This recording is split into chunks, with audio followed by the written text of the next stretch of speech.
Okay. ఇప్పటి వరకు మీరు తీసిన అన్ని మూవీస్‌లో సీక్వెల్ తీయాలి అంటే ఏ మూవీకి సీక్వెల్ తీస్తారు సార్? ఎప్పుడు తీస్తారని నేను అడగను. ఎందుకంటే మీరు బ్రేక్ తీసుకుంటారు. లీడర్ ఒకటే. అంటే లీడర్ అంటే దాంట్లో లీడర్లో ఎండింగ్ ఏంటంటే కూడా అది విలన్లు అందరూ బతికే ఉంటారు. అవును సార్. అందులో ఏమి దుష్ట శిక్షణ లాగా అందరు చనిపోయి అట్లా ఏం జరగదు. సో లీడర్ ఉంటాడు, అందరూ ఉంటారు. సో అది అది అండ్ పొలిటికల్ సిస్టమ్ ఉంటుంది, మనుషులేం మారరు. సో సో అదే అనుకున్నాను యాక్చువల్లీ. రానా గారే హీరో కదా సార్? అంటే అర్జున్ ప్రసాద్ సినిమా అవుతుంది యాక్చువల్లీ. Okay sir.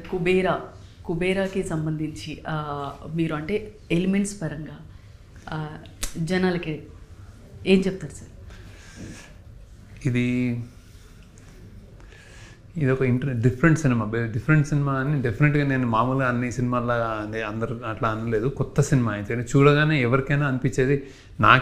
నేను చూసుకున్నప్పుడు అంటే ఇది ఒక పెద్ద ఎప్పుడు మనం చూడని మన దగ్గర రాని అట్లాంటి సినిమా ఇది యాక్చువల్లీ. సో అదైతే గ్యారంటీడ్. సో అది దాన్ని మీరు ఈ కొత్తదనాన్ని ఎంగేజింగ్గా ఉంటుంది, బాగా ఎమోషనల్, థ్రిల్లింగ్ అన్ని ఎలిమెంట్స్ ఉన్నాయి. గ్రేట్ మ్యూజికల్, కెమెరా వర్క్ అన్నీ బాగా కుదిరిన ఒక పెద్ద స్కేల్, పెద్ద క్యాన్వస్ సినిమా. అండ్ ఇట్లాంటి సబ్జెక్ట్స్ అంటే ఇంత పెద్ద ఐడియాలజికల్ కాన్ఫ్లిక్ట్స్ ఉన్న సబ్జెక్టు, క్లాస్ డిఫరెన్సెస్ తోటి, గొప్ప పేద ఇట్లాంటి సబ్జెక్ట్స్ తోటి రాయడం కథ కుదరదు.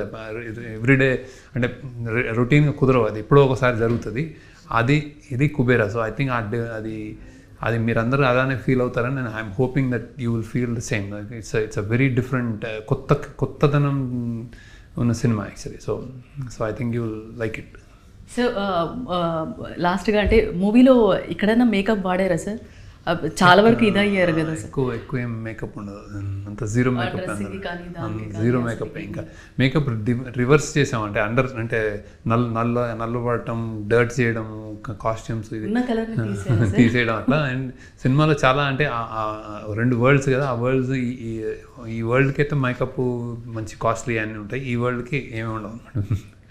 సాంగ్స్ కూడా చాలా బాగున్నాయి సార్. దేవిశ్రీ ప్రసాద్ గారు మ్యూజిక్ గురించి ఏం చెప్తారు సార్? ఆల్రెడీ సాంగ్స్ అయితే పోయిరా మామ కానీ, పిప్పి టుమ్ డుమ్ ఇలా సాంగ్స్ అన్ని కూడా బాగుంటాయి.